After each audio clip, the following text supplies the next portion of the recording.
Thank you. So we are having such a treat here because Emil Reutter is back. He has been here at our program a couple of times before. He is a writer of poems and stories. 9 collections of his fiction and poetry have been published.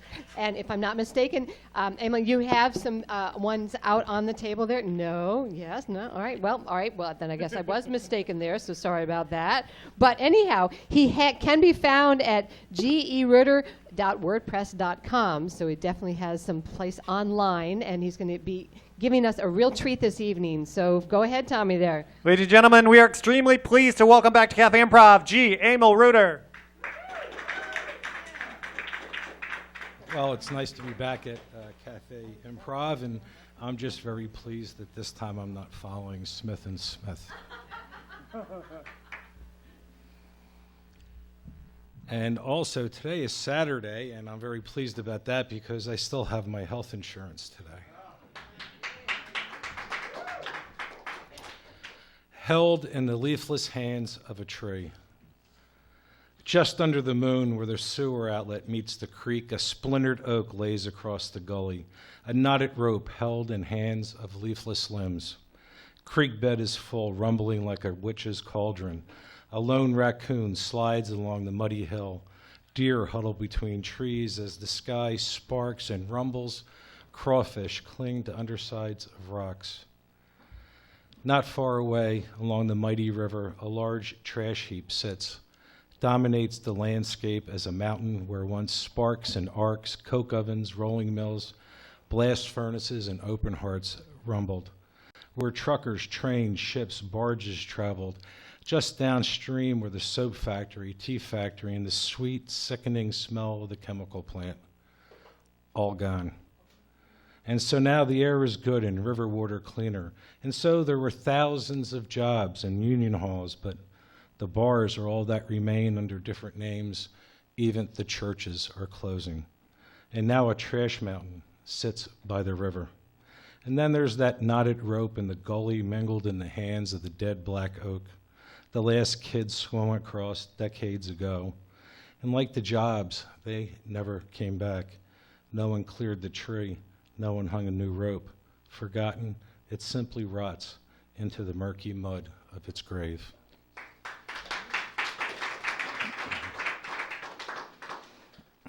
So a lot of people used to go down the shore or in New York, the beach, and my neighborhood, a lot of us couldn't go down, so we used to do tree surfing.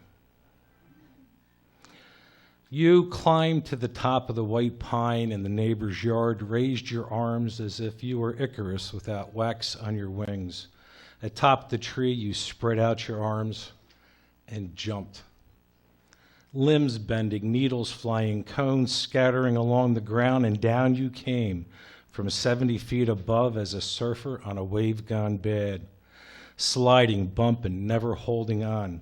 And when you reached the bottom, you were laughing, climbed back up, raised your arms in triumph, jumped again. Some 20 years later, lightning struck, split the pine down the middle as a knife through soft butter. I thought of you as they cut up the tree, of your great triumph, of how years later in a different place, you looped the rope, tied the knot, and slipped away.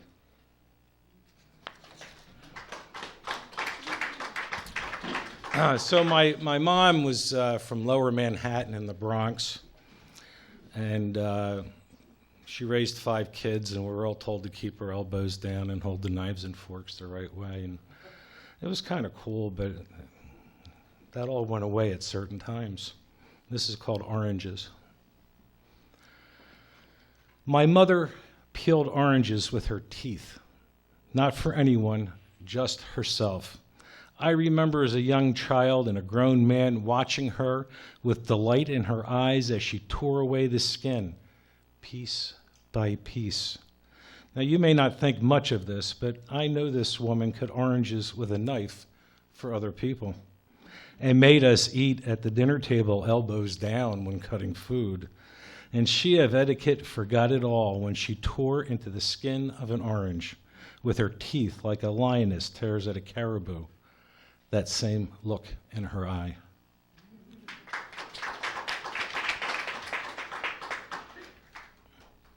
So my daughter just had a baby. She's just 5 months old.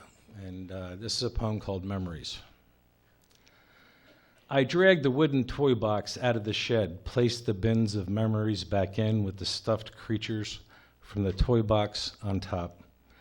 This wooden toy box has sat in the basement for 9 years, and before that another 7 at your grandmother's house.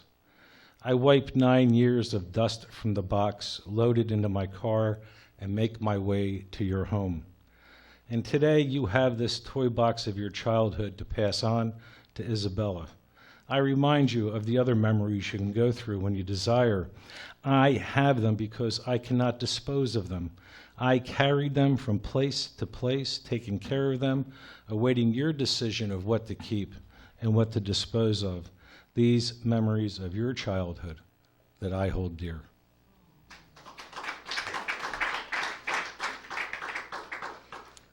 And this poem's for the next poet that's coming up to read. It's called Of Knowing. I have never believed in the big things that bring two people together, but rather the small things. The things that endear and lighten those small openings that reveal who you are. Such was the time in a backyard when in the middle of a conversation, you stood up and ran the yard rhythmically with a fluttering blue jay as a young child would. And in that moment, you and the jay danced. I thought you would take flight.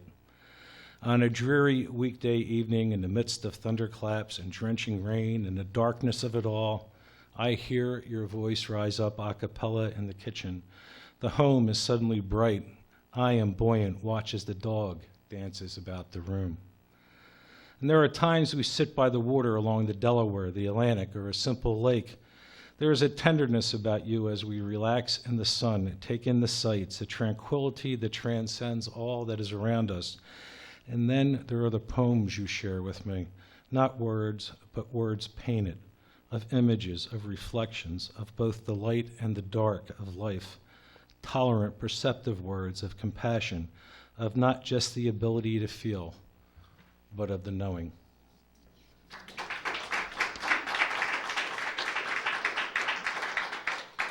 This next poem is for President Trump and President Obama, and is entitled On the Rubble. I stand on the rubble that is left of the American dream, a great society, New Deal, all under attack by those who ignore history. Keyboards and cubicles replace furnaces, looms, production lines that are all someplace else. And in this land of hope and change, troubles are a-comin'. Wall Street flexes muscles of bubbles and busts. Money dictates elections as one vote means little, as the ruling class funds and controls all. Has it ever been any other way? We call them many names as the look-alike campaigns drag on and on. Images flood airwaves like brainwashing on steroids. I stand on the rubble that is left of the American dream. Pick up a brick, look at the glass ceiling, throw it, and watch it bounce off.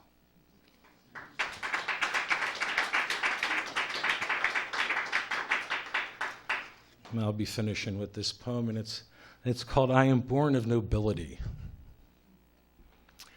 I am born of nobility, of noble parents of the streets of Highbridge, aged in the tract homes of Levittown. I am their son. They could have done better.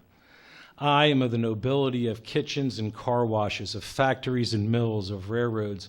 My hands have felt the heat of furnaces, dirt packed under nails, scars on hands and knees, small burn mark on the face. I have known great courage and great fear, great success and great failure. I am born of noble parents. I am born of nobility. I have worked in hot water, hot weather and cold weather that chilled bones. I have worked with scrub brushes, bricks, shovels, and jackhammers, with badges and cuffs and at times with muscle. I have been loved and have loved, hated and have hated, rose to the top of the mountain and fell into the valleys. I have rejoiced and grieved to know the great beauty and ugliness of humankind. I am born of noble parents. I am born of nobility, of good and gracious parents, not the nobility of aristocrats, but of true noblemen and women of the working and middle class who have felt the dirt of the earth in their hands, built homes and cities, worked the long hours, of the noble people of the Reuters, Halpins, Smiths, and Loudons, of truck drivers, transit workers, paper cutters, house cleaners, cops, railway workers, soldiers, sailors, politicians, lovers of literature, lovers of life. I am born of the nobility of the working and middle class. I am born of nobility. I am their son. I have done the best I can. Imprint of the past upon me, I leave the past behind me. Jettison the baggage and hold the loving good near. I honor those of my lineage, know from where I have come. I am born of noble parents. I am a writer of poems and stories. Thank you very much. G. Emil Reutter. Thank you very much. This is Cafe Improv. Happens on the fourth Saturday of every month. We're running a tiny bit ahead.